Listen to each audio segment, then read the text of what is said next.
Hey guys, welcome back to the channel.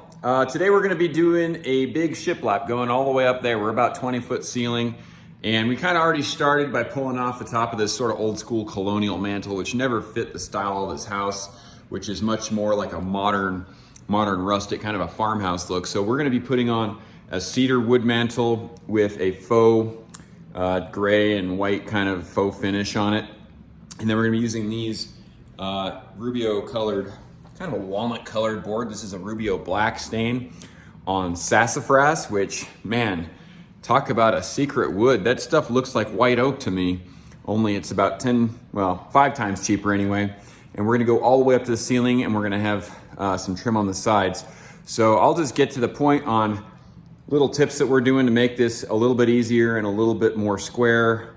So stay tuned and I'll show you what we got. So these are the legs, I guess we'd call it, of the old fireplace trim. And we're not gonna keep them like this. We're actually gonna build a box that goes around that, and maybe we'll get to that in another video. But for now, we took and we cut flush with the top, made sure we were level, and we're gonna put a new mantle right over the top of that, and we'll get to how to install that in just a minute. These are the trim boards that are gonna go all the way to the ceiling, from the mantle to the ceiling.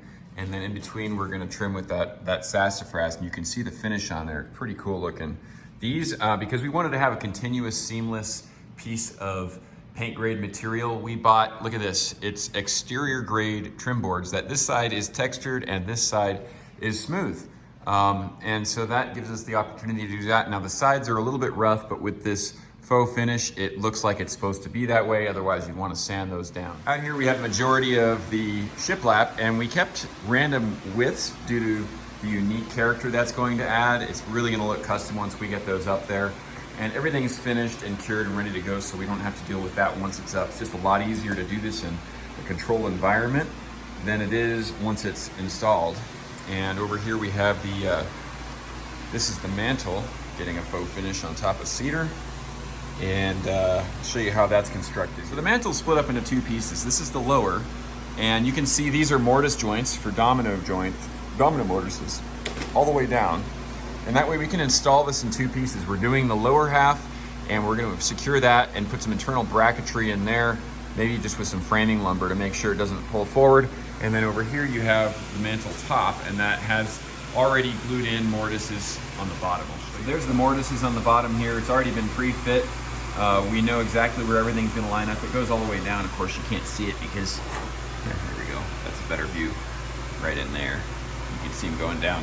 So then once we get that lower installed, we just put some glue in there, put those in there, clamp it, let it. So we're about to put the mantle piece on, and it measures basically 1 7/8 wider than the legs here on each side. So I cut this block. What I'm gonna do is pin that from the inside just to hold it in place, so that when I run my bead of glue here and we drop our mantle down, in fact, yeah, it just needs to line up with the outside of that. So we don't have to measure and then stick it on the glue and then slide it around and make a mess. We just line our finger up on there and follow that as a guide, and it drops straight down in the right spot. Okay, there it is, ready for the mantle. Okay, there we go, got it centered, plopped it down first try. Just gotta pull that guy off, and no worries, we missed a nail there, but we're gonna actually face this with some of the same material that's right up above it. All right, I'm gonna find where the studs go. Whoa, geez, I found a big old stud. Right. So if you haven't used a magnetic stud finder, these guys save so much time. It just finds the screws. It finds the screw in the drywall, yeah.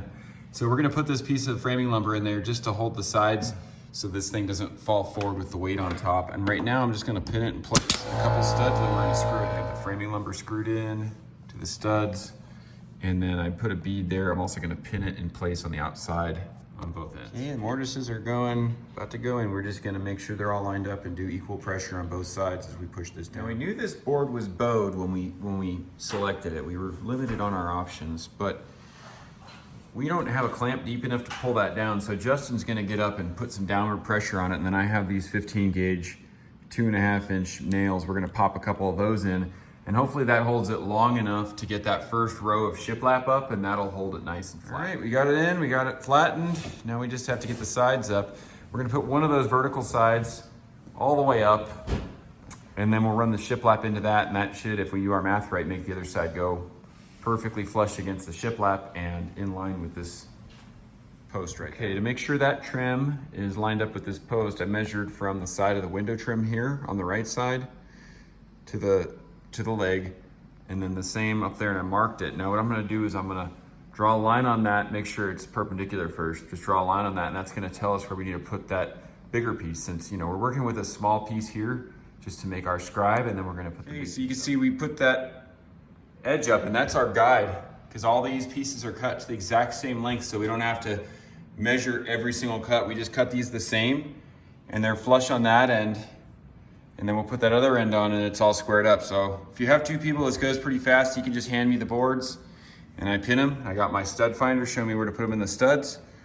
Or if you want a good workout, you can go back and forth. All right, we're getting there. We're almost halfway. Oh, we are about halfway. Excellent. All right, we got both legs up. Looking good. Justin's gonna go ahead and caulk the corners of these trim pieces and do some paint. And then tomorrow we'll get onto the ceiling beams and frame out that fireplace, which I'll probably put into a separate video, at least the beams anyway. All right, guys, that's gonna conclude part one of this project. I just wanted to show you how to do shiplap the easy and accurate way. I hope you guys like that. Stay tuned if you wanna see what we're up to next, which is going to be the ceiling. And if you are wondering why the mantel's white, there's a pretty big story behind that. I'll just let you use your imagination. If you guys enjoyed this, stick around, stay tuned for the next one. Like, share, and subscribe. Thanks for watching, and have a great day.